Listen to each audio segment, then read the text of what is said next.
have one more executive who's been in the regulation business and the sanctioning business for over 30 years, and that's Mr. Corey Schaefer from the ISK.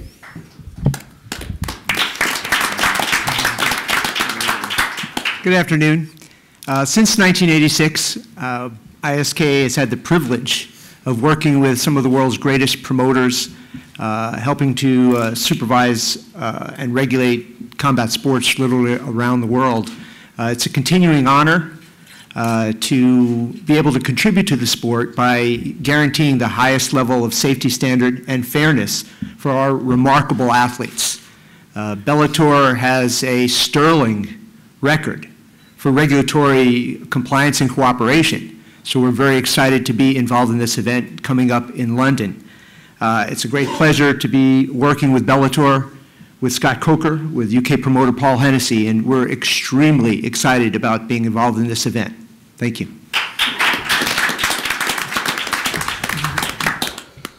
I'd like to introduce one of the fighters who is really one of the stars of Bellator. I think he's the first ever British champion in a major mixed martial arts promotion. He's incredibly well-rounded. I've seen him, submit people from the top, submit people from the bottom, knock people out. He's coming off a big win against Tito Ortiz in San Jose at the first Dynamite show we had in September, and that's our world champion, Mr. Liam McGarry. Thank you, Scott. Hello, London. Well, I'm excited about this fight. This fight, I've fought in Bellator now for about 3 years. The big shows that they've put on the tent poles, I've been headlining them, and it's been an absolute awesome feeling. I know that Bellator put on a great show with the TV screens, all the fireworks going off, the big ramp going down. As a fighter, I know how it feels to fight on that show, and now I'm going to be excited to look and watch. And the same as you guys, you all get to see such a spectacular show as well. So it's all going to go off on July 16th.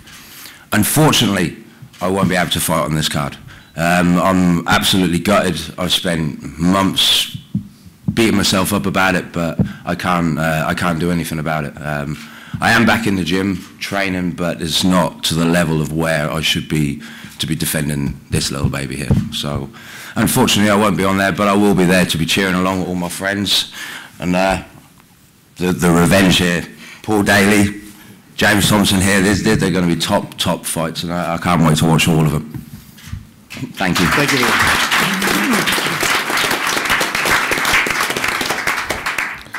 And now let's get on to the stars of our show. I'd like to have maybe James Thompson open up some remarks. You all right, guys? It's been a long time in coming, this fight for me. What, 8 years ago? I've taken a few punches in the head since then. So yeah, I think it's about 8 years since me and Kimbo first did it. And I don't really want to rehash and go over everything what happened in the fight, because it's pretty clear. I got ripped off. Gary Slime and everyone there, did absolutely everything in the power to give it to Kimbo, which I don't blame Kimbo. It's not Kimbo's fault. He had a good idea. He decided to, go around, knock people who can't fight out at barbecues and get loads of internet hits. I wish I would have thought of it. You know what I mean? Fair play to Kimbo. So I hold nothing against Kimbo, and he's gonna come in hard for this, and he's not gonna want me to do what I'm gonna do to him, which is slap the beard off him. Yeah, I will slap the. I am not going to be happy until I leave with Kimbo's beard. I'm not talking in bits. I'm talking about the whole beard in one. That's what I'm aiming for. I don't want to spoil the surprise. I think it's an announcement Bellator we're going to do later. But while I'm here now, I the Queen's actually going to be here. Do you know what I mean? The Queen Elizabeth is going to be there, top balcony. I don't know exactly the seat number, but Scott told me earlier. She's a big James Thompson Colossus fan, so that's not a joke. Don't laugh at that bit. No, she's a big fan. So no, I've got to make light of it because it's such a big thing, in all seriousness, you know, last time I got ripped off, I had everything lined up. Everything was I had a sponsorship, you know, Howard Stern, everything. I just needed to beat this guy, Kimbo, and then it was all mine. And yeah, like I said, they took it away from me. But guess what? No point dwelling in the past because the future, that's what it's about. The future, and the future is 02, London, me fighting Kimbo. I mean, I am a lucky person. I'm very lucky to get this. Scott is at the top of my Christmas card list, and I didn't even have a Christmas card list. So now I'm starting a Christmas card list. I'm putting Scott on top of it. That's how pleased I am. Thank you. Do you know what I mean? So yeah, it's going to be big. And if you think, or if anyone thinks, as a, you know, MMA, it's all about ego. It's all about, you know, it's like Hoy said, it's about a quest, you know, the personal quest, or whatever you want to add onto that. Listen, I'm talking for a long time, but I've had like 6 years to, there's a lot built up. There's a lot of built up frustration. You're going to just have to bear with me and let me get it out here. Yeah, I forgot what I was saying now. I knew I would have to. Listen, it's going to be big. Kimbo is not coming there. You know, it's insulting. I mean, I'm glad it's happening, but I'm also insulted because I can't let it happen. He can't come here and do me over again. But I know with Scott heading it this time, I know it's going to be a great show. I know everyone's going to get behind it. And all I said to Scott was, give me the stage. Give me the stage, and I will produce. And that's what I'm going to do. Kimbo's beard. Hashtag.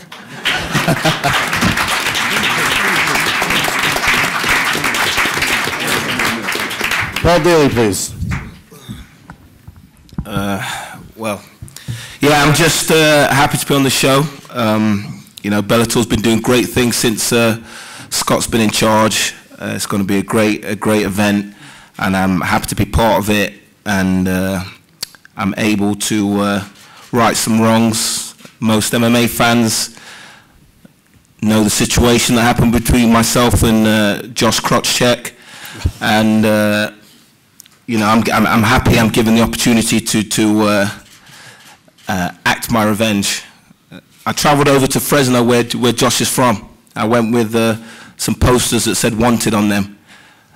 I couldn't find Josh. You know, I was in his hometown. Went to main event, a card. I couldn't find him. But I'm happy he's here.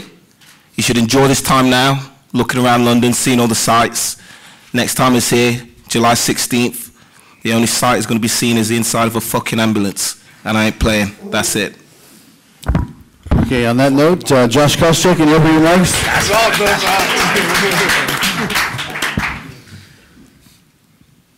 Well, what do you got to push here? All right, there we go. And can't say it's quite good to be here. Long flight. Food sucks. I need an interpreter to understand what that guy over there is saying. You know, it's funny. You know, he got kicked out of the UFC when we fought the first time, and this time I'm going to knock his ass out of Bellator. So he'll be unemployed again here very soon.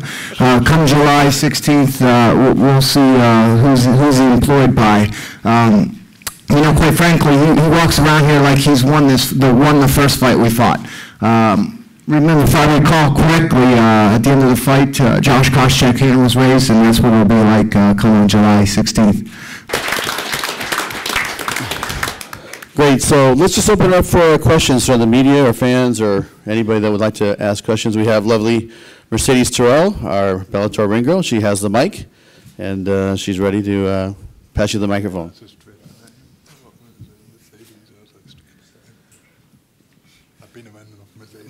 I've been in enough Mercedes tonight. Sure. Yeah. Mick Tilley, YMA-TV. Trash talk notwithstanding, Josh, the numbers don't really stack up. You know, if you look at the wins and look at the losses, how's that going to work? And, you know, We can talk your way out of it, but you know. Have you been seeing the guys he's been fighting compared to what I've been fighting? Come on, let's just be real. The past 5 years. Look at the list, and then we can go there. So you just answered your own question. Really? I don't know. Paul Daley looks pretty confident here. So, and wins are wins and losses are losses. So you know. Josh, how many fights you won in your last 5, bro? Yeah. How many fights you won? It doesn't matter. It's about, okay. It's about the next answer one. The question. Oh, it's about the next one. That's all right. Other questions? Over here.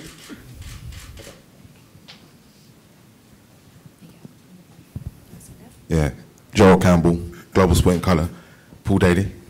How did your life change? I mean, we can reflect now. Yeah. How did life change for you as a result of not being able to fight on that, you know, in that other organisation? Yeah. Same question to Josh. I mean, how did your life change, knowing that you were never going to get the rematch on that other platform? Well, the situation for me was it was a very humbling situation, and I think that incident there brought me back to the point where we are now. That's why I say AKA calm as a bitch, because I was at the very top, you know, fighting on the big cards in the other organisation, and then 6 months later I was fighting in a leisure centre in Newcastle. You know, it's a bit of a transition from co-main event in an event in Vegas to fighting in front of 1,000 people at your local leisure centre. You know, kids running around with armbands on and all that kind of shit. So as you can understand, for me it was very humbling, and one thing that I always believed is I believed in myself. Now a lot of people, they didn't believe in me. Thankfully my coaches believed in me.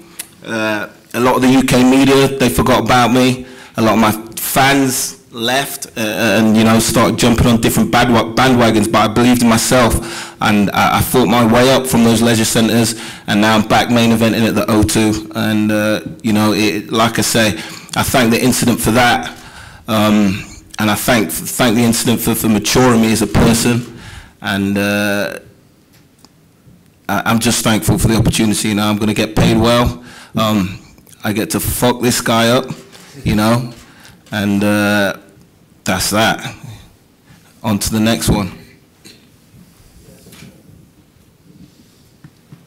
Was that, you know, I went on to fight for the title, lost to St. Pierre, you know, had a pretty good career in the UFC, and, you know, funny thing is Paul Daley came up in a discussion from Dana White when Scott Coker signed to take over Bellator. You know, Paul Daley, you know, was on the mind, and Dana White calls up and says, "Hey, would you mind if we re-sign Paul Daley?" And I said, "Absolutely, bring him on. You know, I'd love to have that rematch. I think it'd be good for you." And then, sure enough, they couldn't get the deal done, and you know, here we are now at Bellator. Scott Coker got the deal done to get him signed. You know, so, you know, here I am again, back, you know, getting to spend some time with Paul Daley in the Octagon on July 16th. So, you know, it comes 360. You know, we'll come around and we'll get to do this one more time. Hi there, Jim Evans from the Daily Mirror. Scott, a question for you. We found out a few weeks ago that Kimbo Slice failed a drug test after Bellator 149. Was there any hesitancy on your part to actually put him as the main event for here at the London show? Yeah, I mean, here's the situation. Bellator is regulated by the state athletic commissions, and we go to states all over the country, and we abide by their rules. So he's cleared to fight, and Texas suspended him for 90 days, and that's what we're going to abide by. We follow the rules and regulations of each state as we promote in them, and so we feel good about it, and he's going to come here. He's going to fight James on the 16th. Just a follow-up question as well. Obviously, there's quite a few free agents available, I guess, in the UK market right now. We have the likes of Mike Wilkinson and Norman Park. Are they of interest to you for this show in July? Yeah, you know what? We're putting together with Attack Promotions a great undercard we'll announce shortly. But you know, we're scouring the planet for the best free agents in the world. Not in any one organizations, but you know, we're going to Asia. We went to Italy. We went to, you know, France for the kickboxing league that we just started. We're going to be scouring the planet, and we have guys all over the world that are bringing us great fighters, and Paul and Phil are going to do that for this show here. And just one last question as well. Why London? Out of all the places you could go in Europe, obviously you were in Italy last weekend. Can you just help us understand why you chose London as the market you wanted to enter? You know what, that's a good question. And really the quest started when I came on board and we learned about the Viacom family with Channel 5, Spike UK. And then we had an event last year called the British Invasion in Connecticut. And we had the best fighters from the UK fight the best fighters from the United States. And quite frankly, the UK fighters, you know, beat up all the USA fighters. And they've been doing great. And so I said, you know what, these guys can really fight over there. And then Paul said it best, they like to drink and fight. That's what he told me. And so he said, and then these guys kept saying to me, hey, let's go to London, let's go to London. You guys have, and so I said, you know what, we're going to go to London. So a year ago, we started this plan. We met with all our friends at Channel 5, talked to Viacom, Spike TV, Spike UK, and you know, collectively, I think we put together a great fight card. And we haven't announced the fight card entirely, but when we do, I think it's going to be really impressive. And you know, we're going to bring all the bells and whistles because, like I said, this is our first tent pole outside the United States, and we're going to bring it. It's going to be on.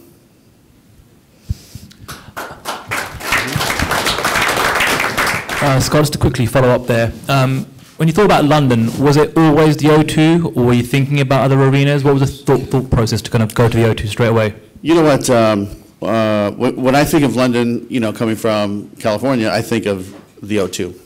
And I know there's other great arenas here, like Wembley, but we said we have to go to the O2 and do it big and do it right. And so that's why we chose the O2. And, you know, it was quite a task getting in there and get everything done, but we did it, and on July 16th, you know, we're going to get it on. Question for Josh. There's a report that came out earlier that this is going to be your last fight. Is that true? There's a good chance of that, you know, but you know, we'll see. Damn right, he can't fight on much longer than fucking fractured jaw. This guy just truly believes the hype. Picking it's up crazy. teeth off the campus. Yep. Josh, there's one over there, mate. Sure. Yeah, we'll see. As of right now, I'm focused on July. Training, getting back into training. I took 5 months off with an injury, but you know, training's got to obviously pick up and get ready to rock. So, yeah, you know, I take it one day at a time, and that's about where it is. Scott, when you signed Josh Koscheck, was this a no-brainer? Were you trying to make this fight with Daley as soon as possible, or what was kind of the process there? I mean, let's face it, when we signed Koscheck, really the fight was Daley. And so that was already in my mind. And he knew that. We told Bob, we told Dwayne, we told Koscheck, look, we're bringing you on, and, you know, you can get a couple of fights, but Daley is the big fight. And, you know, we want to bring the fights that the fans want to see. And I know this is the fight that the fans want to see. Paul, did you think you'd get this fight? I mean, I know you said you're a big believer in karma. I saw your Facebook post yesterday as well. Did you really believe that this fight would come again for you? No, to be honest, and who knows? Like you said, this is Josh's last fight. We all seen him cage side when I was in Fresno, and I got my beast on, and you know, there's not a person that's seen that footage and said he didn't look scared. You know, he's an old man. Is his heart really in this fight? You know, I could see his girlfriend pulling on his arm like, you don't want to fuck with that guy. And I'm actually surprised that he's here. You know, I'm surprised he's here. He has signed the bout agreement, but he still has to show up. You know, July 16th. Hopefully it does, and then we'll handle business. But we'll see. We'll see if he shows up. And I just want to ask Linton and Michael. Obviously, you guys have come up here in the local scene. You fought internationally. Can you just talk about, you know, what it means to actually fight, not just in England, not just in London, but at the O2 Arena? What it means to both of you? This is probably going to be the biggest one ever I've ever fought at. I think it's 20,000 or something, the O2 hold. And, you know, for me, to fight back in the UK, I say after 3 years is definitely something that I've been wanting to do for a long time. Everyone's been asking me, when's it coming? And it's finally here now. So, yeah, for me to, you know, come here again and, you know, beat the Americans again, you know, we'd gone there and beat them. Now it's time for them to come here. And we're going to do exactly the same thing again. So yeah, for me, this is one of the biggest things that I've done in my career. Yeah, it's definitely exactly what Linton's saying. I've had so many friends, family members, like, oh, you know, I want to come and watch you now. I want to come and watch you. I'm like, yeah, when's your next fight? When's your next fight? Yeah, this date in America. Yeah, I can't do it. can't make that one. But everyone's looking to make this one. It's going to be very exciting. I'm a person that's always brought a lot of support for every one of my shows when I fought over here, and it feels so much more different when you actually got the crowd behind you, you know, screaming your name. And that support really does carry you through the fight. So it's going to be an amazing thing. I was there not too long ago watching a comedy show. Kevin Hart was there, and all I could picture was a cage in there, and I was just looking around at the crowd, and I was just picturing myself walking out, and I already could see everything that was going to happen. So I can't wait to be out there. Question for Paul. For the past 5 years, your entire career's narrative is based along the fact that will you ever get that that grudge match with Josh Koscheck? You've got it, July 16th. For you, is that finally closure? Can you close that chapter of your life after you face him in the O2 Arena? Yeah, the chapter will be closed. But for me, the past 5 years hasn't really been about Josh. It's just been about me, the belief in myself and showing everybody what I'm capable of. Away from mixed martial arts, I've done some great things, in the world of kickboxing. Bellator's on with kickboxing. Like I said, I went from fighting in these small arenas, coming from Vegas to fight co-main eventing for Borkow, one of the best Thai boxers in the world. I beat the Glory #3 kickboxer in 3 seconds. I went on a 7-fight kickboxing win streak against the very best, not chums, knocked all but one of them out. And then I've returned to MMA, and I've pretty much been doing the same thing. So it's just been about proving how good I really am. I've been there, I've been at the top, and Scott's seen that I deserve to be back at the top. And so I'm just thankful for being with an organisation, having someone like Scott that believes in my quality. Obviously, after the Koscheck fight's over, and I'm able to shake his girlfriend's, the ref's hand, because his girlfriend's pretty hot. We'll be, I'll move on. I'll probably get the belt, and then that'll be that. Question for James. This is a huge fight for you, as you've mentioned. This is a long time coming as well with the rematch. Looking back at the Kimbo Dada 5000 fight, do you think that you and Kimbo in the UK can replicate that level of publicity? I'm glad you didn't say athleticism. I was thinking, wow, that's a benchmark. Okay, I can do that. Publicity, look, I'm not too worried about publicity. It kind of takes care of itself, I'm not taking Kimbo lightly either. He's strong, and he does pack a punch, so there's no taking anyone lightly. I've done that too many times in my career before, and it's caught me out, so I'm not taking him lightly at all. But like I said earlier, if he thinks he's going to come into my home turf with everything what's gone on, with me crying about being ripped off for 7 years, and then he's going to come in and beat me in my backyard, it's not going to happen. Or if it does happen, it's kind of retirement by suicide in the ring. Do you know what I mean? I'll strangle myself with my own towel. Do you know what I mean? That's what you put me in a bad mood.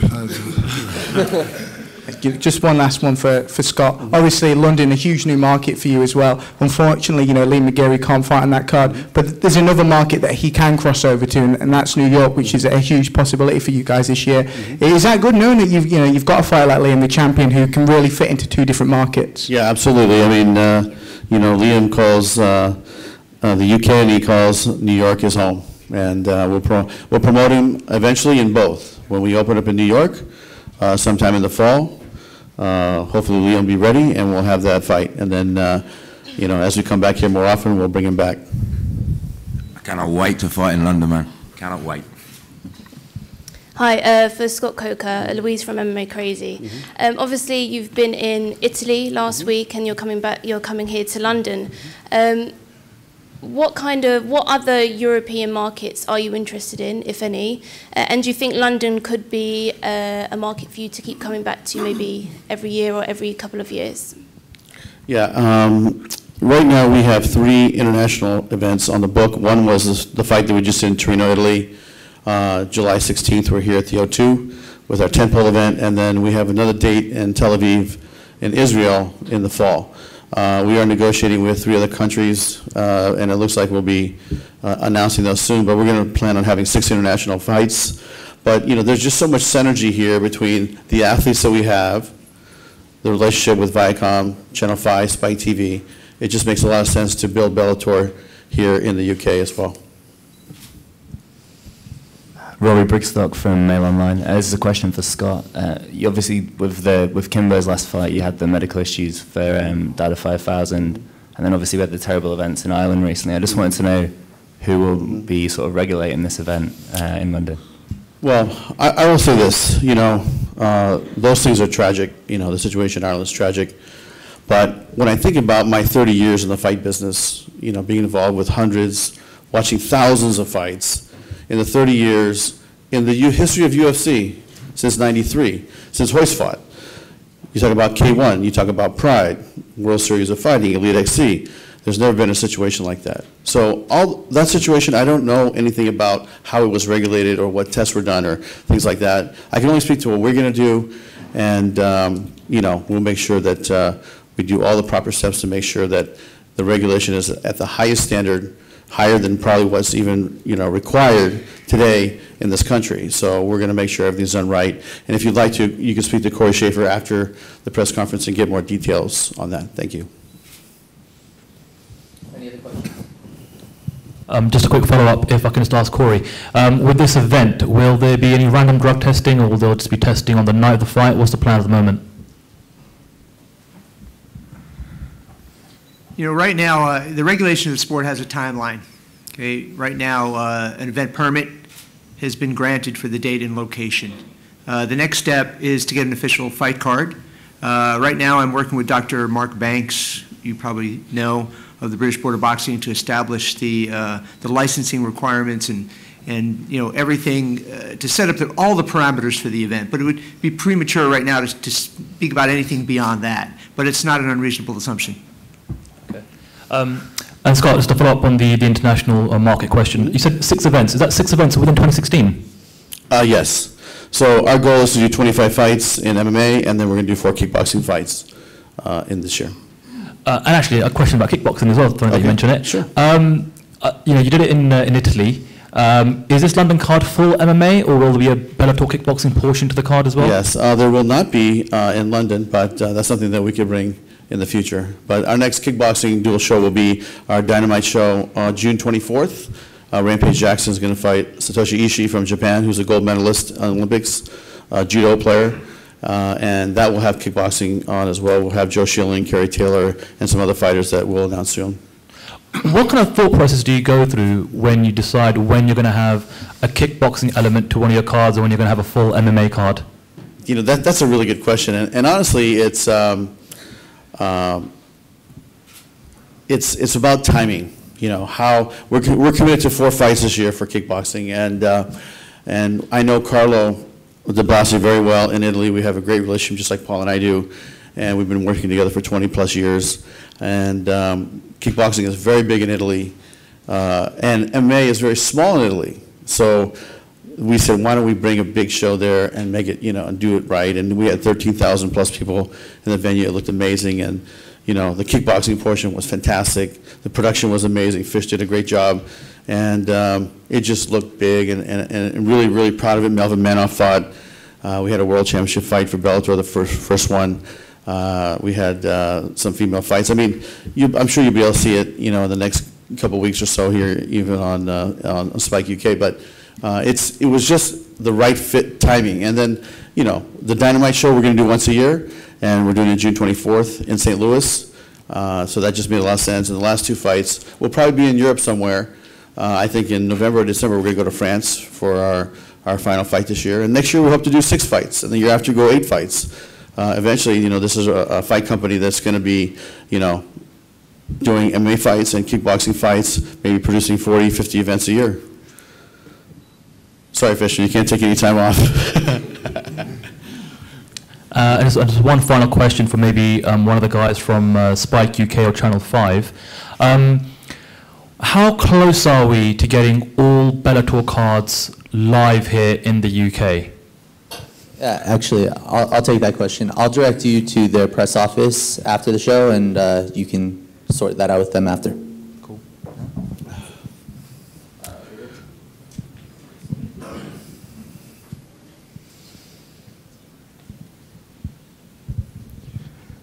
Linton, how you doing? How you doing, man? Don't you want that belt in front of Liam? Yeah, of course I do. And how long before that fight gets on then? Funny enough, he's probably got obviously someone else to fight. You know, probably out of Mo and Davis. I'm probably thinking, as Davis won the tournament, so he's probably got the winner out of that. I like to say I've probably got another 2 fights. You know, and then obviously if Liam Gunn continues with that belt, and then hopefully we get to meet in the next probably end of the year, maybe start of 2017. But my eye's on the belt, obviously. You know, I'm in this game to be a champion. I'll still have this belt, son. So that fight will definitely go on. That's cool. That's cool. As we spoke before, you know, we'll always meet at some point, and you know, if 2017 happens, then we'll meet then. Definitely, man. I'm up for that. Nice one. But let me take care of that Phil Davies first. Wipe that wonderful smile off his face. Michael, there isn't a week that goes by without your knockout show reel popping up on my Facebook page. I just wondered if, you know, fighting away from home as often as you had has, you know, meant that your profile in the UK has suffered. If you'd have been a bigger fighter, if Bellator had more shows over here. Well, you know, MMA is still growing and obviously massively growing in America, and that's where most MMA fighters would want to be. So I think it's done nothing but positive things for my profile, my brand. So I've got no complaints with being over there. It's just exciting to be back, you know, and it's more of a selfish thing of fighting in front of, you know, friends and family. But in general, I feel I'm happy with where, you know, the steps that I've taken and the career path that I've gone on. Question for Scott. Scott, you've spoken at length about being a fan-friendly promotion, that you give fans the fights that they want to see. Mm-hmm. There's been discussion in MMA circles amongst, if you want to call them purists, mm-hmm. about the fights such as the Kimbo versus Dada fight, mm-hmm. And possibly even the Hoyce versus Ken Shamrock fight, mm-hmm. that they weren't, in their opinion, not appropriate fights, but I suppose that you would suggest that the numbers from the events themselves and viewerships and in live gate, mm-hmm. would posit otherwise. Mm-hmm. What is the driving force in Bellator for deciding the marquee, the tentpole fights that are, if you will, from the MMA purist fight, the legitimate ones versus the fan-friendly fights? How do you decide what goes where? I mean, you know, when we talked about the style of fights that we're going to put together, mm-hmm. We're going to do it all. We're going to do fights that the fans want to see. We're going to do the hardcore fights, mm-hmm. that the hardcore fight fans want to see. I mean, if you go to the event coming up this Friday at the Mohegan Sun, mm-hmm. you're going to see some really hardcore. Ben Henderson's going to make his debut with us, fighting Kreshkov, mm-hmm. and MVP's back. I mean, it's a hardcore fight fan. Mm-hmm. And then we do the bigger fights, the fights that cast maybe a bigger net into a wider audience. Mm-hmm. And, you know, the reason why we believe in that is because, you know, when I came back into this promotion, and what I mean back was I created and founded a company called Strikeforce, right? Ran it for many years, sold it. And I came back and I said, you know, what's going to be different, right? And, you know, it was actually my son that inspired me. He said, you know what, I don't watch MMA anymore, you know? He's like, I go, why? I go, what do you mean? You don't want, you know, like, usually like you can come over a house on a Saturday night and watch fights, and he goes, me and my friends are not into it anymore. So it made me realize that some of the old fan base is starting to dissipate, right? And there was a time where MMA was shrinking a little bit. And so I said, okay, we have to mix it up. We're going to have to bring in fights that, like I said, cast a bigger net. And that's what we did. And so, you know, that's why we have the Kimbo fights.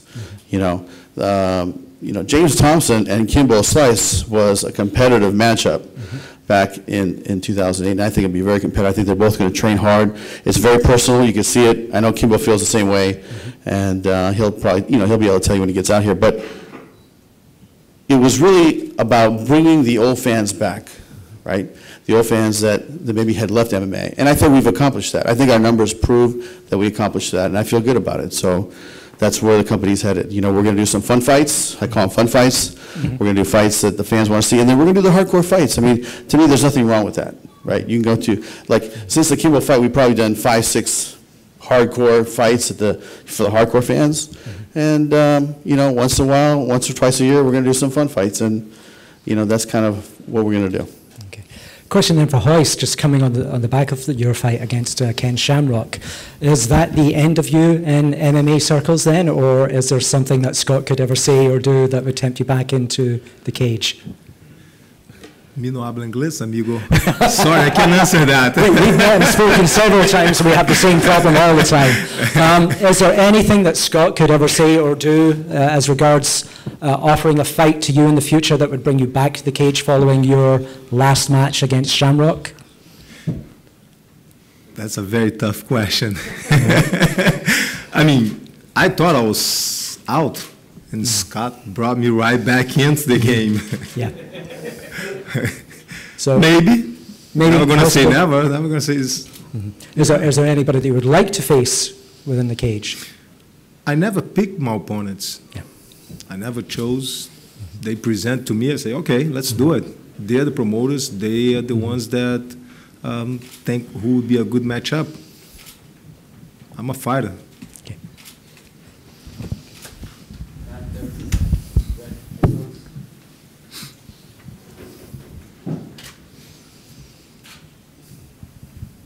Question for Scott. Just picking up on your point about fun fights, Michael Morgan, WOTV. How far across the spectrum in terms of fun fights would you be prepared to go? We had an announcement, I think it was about 3 weeks ago, that Aaron Chalmers has actually expressed an interest in fighting. Would Aaron Chalmers be on your radar? I mean, we've not seen him on television for a while, but Alex Reed is a fun fight or a fan favorite. Is that something that, you know, you'd be prepared to go down the road of? Yeah, so I can tell you this, we are talking to, I think it's Mr. Reed we're talking to. Yeah, we are talking to him, and we'll see how that goes, and we'll keep you posted. Okay. Question for Paul.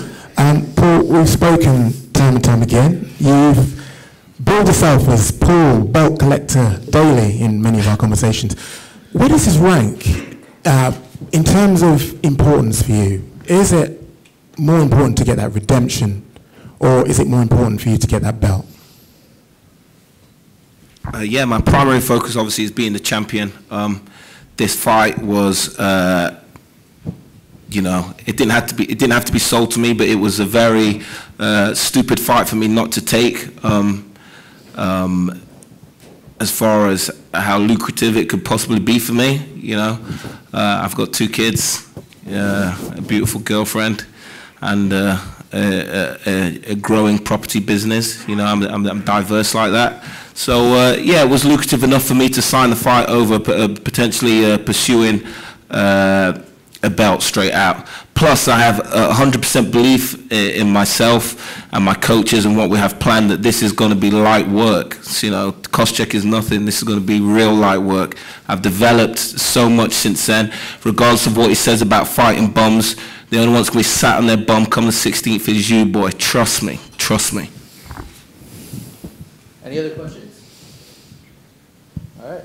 Okay, great. Thank you very much. Again, July 16th, tickets go on sale, pre-sale tomorrow at Ticketmaster and, is it Access? Access. And then tickets go on sale this Friday to the general public. And if you've never been to a live event at Bellator, it's something unlike you've ever heard, seen, or felt. It's a